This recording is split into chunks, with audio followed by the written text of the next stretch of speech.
आज की किस स्टडीज के इस लेक्चर में बात होगी झूठी एफआईआर दर्ज कराना, झूठी शिकायत देना यह कितना गंभीर मुद्दा है।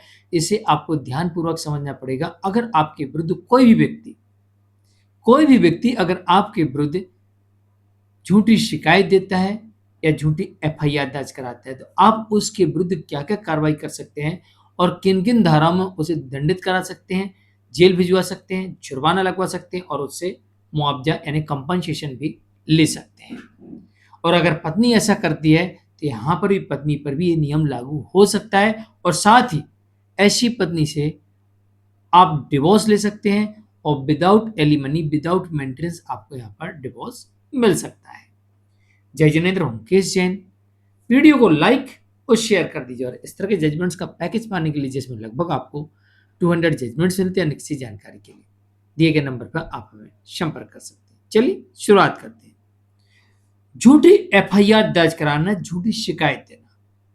शिकायत दी, जांच हुई, एफआईआर लिखी लेकिन पुलिस ने क्लोज कर दी, आगे नहीं बढ़ने दी, तो ऐसे में अपराध बनता है बीएनएस की धारा 217 के अंतर्गत 217। यहां पर झूठी शिकायत देना, झूठी एफआईआर दर्ज कराना, तो इनके विरुद्ध होगा मामला दर्ज बीएनएस की धारा 217 में, जहां पर 1 साल तक की सजा और जुर्माने का प्रावधान है। नंबर 2, किसी व्यक्ति के विरुद्ध यानी कोई व्यक्ति आपके विरुद्ध आरोप लगाता है, ऐसे आरोप लगाता है जिससे आपकी मानहानि होती है। मानहानि कितनी प्रकार से होती है? मानसिक क्षति, शरीर को नुकसान पहुंचना, आर्थिक नुकसान होना, सामाजिक छवि खराब होना, ये इस प्रकार से आपकी मानहानि होती है। किसी ने आपके, अब मान लीजिए आपकी पत्नी ने आपके बारे में कह दिया मेरे पति का अफेयर है किसी के साथ, फिर यही लाइन उसने सोशल मीडिया में दोहरा दी, यही बात उसने मीडिया के सामने, यही बात उसने समाज के लोगों के सामने, यही बात उसने पब्लिक प्लेस पर, यही बात उसने कहीं पर भी, मॉल में, होटल में, रेस्टोरेंट में, बस स्टैंड पर, कहीं, तेरा किसी के साथ अफेयर है, तेरा उस लड़की के साथ अफेयर है, तू तो अय्याश है। और जबकि ऐसा कुछ नहीं है और साबित करने के लिए पत्नी के पास में कोई भी सबूत नहीं है।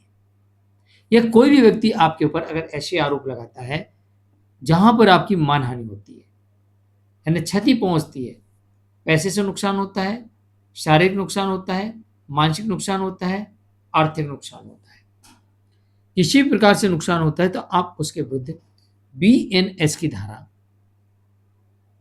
356 के अंतर्गत मानहानि का केस कर सकते हो और कॉम्पनसेशन की डिमांड कर सकते हैं। नंबर 3, आपके विरुद्ध कंप्लेंट दी, एफआईआर दर्ज होगी, मामला कोर्ट में पहुंच गया और आपने ऐसे मामले को कोर्ट में झूठा साबित कर दिया, क्वैशिंग में जाके, डिस्चार्ज पिटीशन लगा के, या फिर इस केस को पूरी तरीके से लड़के और बाइज्जत बरी हो गए इस मामले में, तो अब आपके पास में एक और राइट आ जाता है, इनके विरुद्ध आप मामला दर्ज करा सकते हैं। मानहानि का अलग कर सकते हैं जो कि बीएनएस की धारा 356 के अंतर्गत आएगा। दूसरा, आप यहां पर मामला दर्ज करवा सकते हैं बीएनएस की धारा 248, जिसमें कहा गया है कि झूठे केस में जानबूझकर फंसाना, जानबूझकर, आप जानते हैं कि मामला झूठा है फिर भी आप इस केस में उसे फंसा रहे हैं। अब इसमें जितना ज्यादा आपको सजा के प्रावधान वाले इसने आरोप लगाए कि भाई आपको फांसी हो जाए, उम्र कैद हो जाए,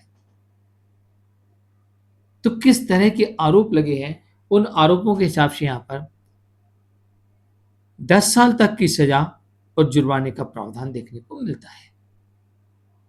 तो जैसे ही अगर आपके विरुद्ध कोई व्यक्ति झूठी शिकायत दे, आपका अपमान करे, मानहानि करे, झूठा केस दर्ज करवाए और आप ऐसे मामले में बाइज्जत बरी हो जाए, तो आप उसके विरुद्ध बीएनएस की धारा 356, बीएनएस की धारा 217 या 248 के अंतर्गत मामला दर्ज करवा सकते हैं।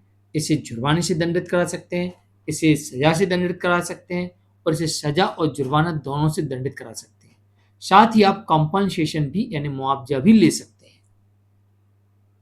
तो याद रखिए, झूठे आरोप लगाना, झूठी शिकायत देना, किसी का अपमान करना, ये एक अपने आप में अपराध है और आप ऐसा करते हुए पाए गए और ये साबित हो गया कोर्ट में, तो आपको कॉम्पेंसेशन देना पड़ सकता है, जुर्माना लग सकता है और सज़ा भी हो सकती है। मैं हूँ मुकेश जैन, आज के लिए इतना ही।